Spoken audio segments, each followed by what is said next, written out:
atau persetujuan penggunaan dalam kondisi kedaruratan untuk vaksin COVID-19. Penerapan emergency authorization ini dilakukan oleh semua otoritas regulatory obat di seluruh dunia untuk mengatasi pandemi COVID-19 ini. Secara internasional, kebijakan emergency authorization ini selaras dengan panduan WHO yang menyebutkan bahwa emergency authorization dapat ditetapkan dengan kriteria sebagai berikut. 1. Telah ditetapkan keadaan kedaruratan kesehatan masyarakat oleh pemerintah. Kedua, terdapat cukup bukti ilmiah terkait aspek keamanan dan khasiat dari obat dan vaksin tentu di dalamnya untuk mencegah, mendiagnosa atau mengobati penyakit atau keadaan yang serius dan mengancam jiwa berdasarkan data non-klinik, klinik, dan pedoman penata laksanaan penyakit tersebut. Ketiga, memiliki mutu yang memenuhi standar yang berlaku serta dan dengan cara pembuatan obat yang baik. 4. Memiliki kemanfaatan lebih besar dari risiko, risk benefit analysis, yang berdasarkan pada kajian data non-klinik dan klinik obat untuk indikasi yang diajukan.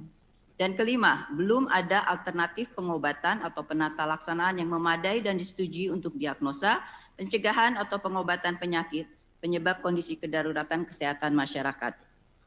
Bapak Ibu sekalian yang saya hormati, saat ini pemerintah telah melakukan pengadaan vaksin CoronaVac yang diproduksi oleh Sinovac Biotech dan didaftarkan di Indonesia oleh PT Bio Farma.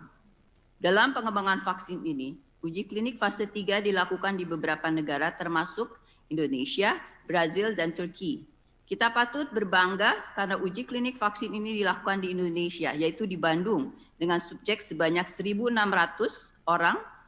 Badan POM mengapresiasi peneliti yang sudah melaksanakan uji klinik fase 3 ini dengan mematuhi ketentuan good clinical practice atau cara uji klinik yang baik, sehingga dapat diperoleh data hasil uji klinik yang valid dan sesuai dengan timeline yang telah ditetapkan. Terlibatan semua pihak yang mendukung pelaksanaan uji klinik merupakan kunci dari keberhasilan proses ini.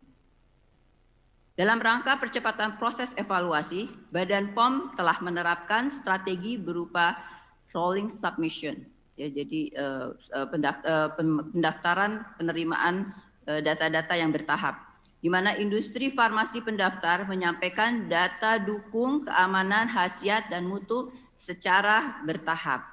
Dan Badan POM mengevaluasi setiap data yang diterima. Untuk dapat menyetujui